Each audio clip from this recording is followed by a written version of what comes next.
अभी मैं एक क्वेश्चन कनाडा का ज़रूर लेना चाहूँगा। कल आपने कहा था कि कनाडा के लिए नर्सिंग प्रोग्राम की ऑप्शन है जिसमें जॉब्स की बड़ी अच्छी संभावना है। मैं चाहूँगा आप उस उसकी भी जानकारी हमारे साथ शेयर करें। असिस्टेंट हेल्थ केयर के प्रोग्राम्स इस टाइम बहुत पॉपुलर है। पॉपुलर मीन्स कि वहाँ पे शॉर्टेज ऑफ स्टाफ चल रहा है। आपको पता है हर जगह ओल्ड एज की इस टाइम बहुत प्रॉब्लम आ रही है कंट्रीज में, उनको हेल्थ असिस्टेंट नहीं मिल रहे हैं जो मतलब छोटी छोटी चीज़ें पेशेंट्स के देखने में। तो उनके लिए पर्टिकुलर कोर्स होते हैं 1 ईयर के, वो कराए जाते हैं। अब उनकी इतनी डिमांड है, इतनी डिमांड है, आप ये देखिए कि कॉलेज ने गारंटी दी है कि अगर जॉब नहीं होएगी तो जो 1 साल पढ़ाया उसकी फीस रिफंड करेंगे। कनाडा के हुँ। कॉलेज में। कनाडा के। तो आप ये देखिए कि बच्चा कनाडा पहुँच गया, कनाडा में बच्चे क्या इस टाइम कह रहे हैं हमें जॉब नहीं मिलनी। तो जॉब गारंटीड कोर्सेज़ दे रहे हैं, एज की कोई लिमिट नहीं है। हाँ, आईएलटीएस 6 बैंड ईच हमें चाहिए, पीटी 58 चाहिए, वो हमारी एक रिक्वायरमेंट है।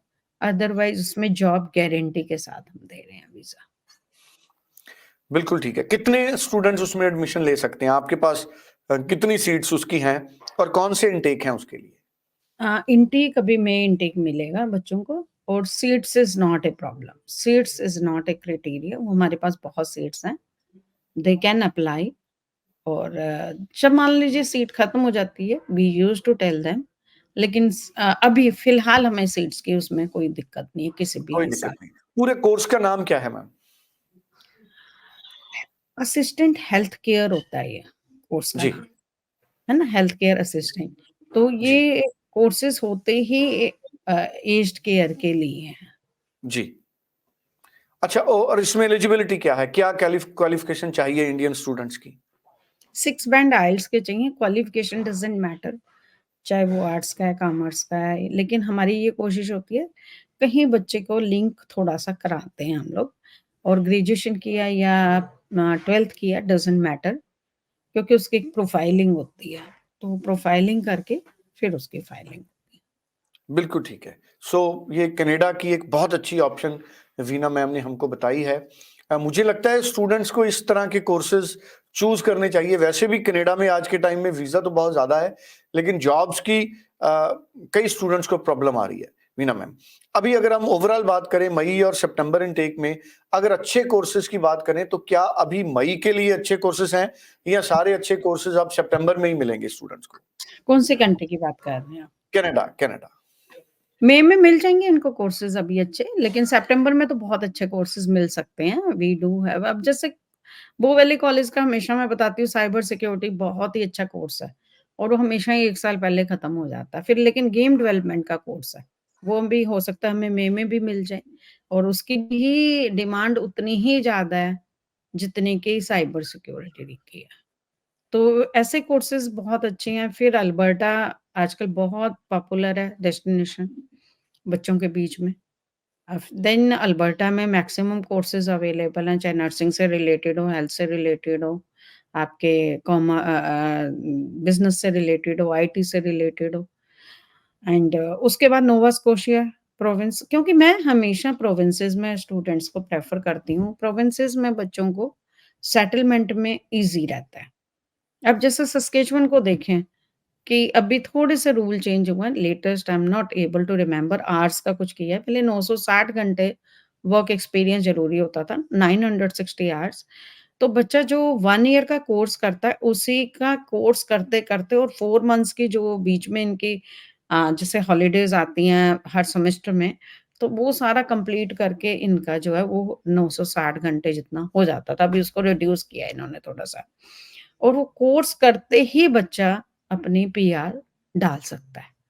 तो प्रोविंसेस में ये फ़ायदा, हर प्रोविंस के अलग रूल हैं, और शॉर्ट टाइम में बच्चा अपनी सेटलमेंट की तरफ जो है जिसके लिए स्ट्रगल करते हैं बच्चे, क्योंकि जब तक सेटलमेंट नहीं है तो क्या प्रॉब्लम आती है इनको, जॉब्स जो होती हैं, अगर एक बच्चे के पास मान लीजिए अगर वहाँ रहना चाहता है या अपनी कंट्री आना चाहता है, अगेन दैट मैटर्स, कि एक बहुत अच्छा बच्चा है, फाइनेंशियली वेल एस्टेब्लिश्ड है, वो कोर्स करके they want to go back.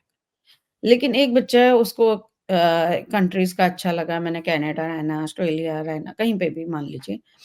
अभी आने वाले टाइम में तो ऑस्ट्रेलिया भी पहले कहते थे वापस जाना है, लेकिन वो भी ये जीडी वाली ये चीज़ हटा रहे हैं, आने वाले टाइम में कि उनको अगर ठीक लगता है पोस्ट स्टडी वर्क परमिट में जॉब मिलती है if they want to stay.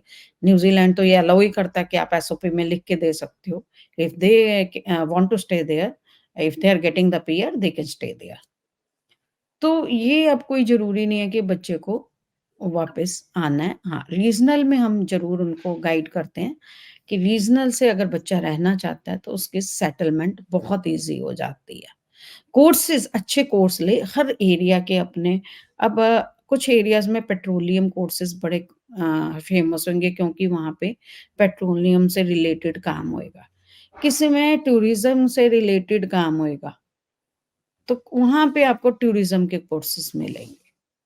अब टोरंटो वगैरह जैसा बिज़नेस हब्स हैं, तो उधर आईटी बिज़नेस के कोर्सेज़, नर्सिंग के कोर्सेज़ हम ज़्यादा देते हैं। It depends on the area कि कौन-सा एरिया है और उसमें किस टाइप के कोर्सेज़ स्टूडेंट्स को देने हैं। और उसके बाद क्योंकि कोर्स शॉर्टेज होएगी, तभी उनको जॉब्स मिलेंगी। अ, क्योंकि नेचुरल है कि जिस एरिया में आप गए, वहाँ पे आपको जो है जो आपने कोर्स किया उससे रिलेटेड जॉब्स अवेलेबल हैं। तो नेचुरल है कि आपको इमीडिएट ही सेटलमेंट के ऑप्शंस मिल जाते हैं। थैंक यू बिल्कुल। सो मच थैंक यू कि मैम, जो थैंक यू मैम, बच्चों को हम लोग इन्फॉर्मेशन शेयर कर पा रहे हैं। Thank you so much. Thank you ma'am, thank you. Thank you.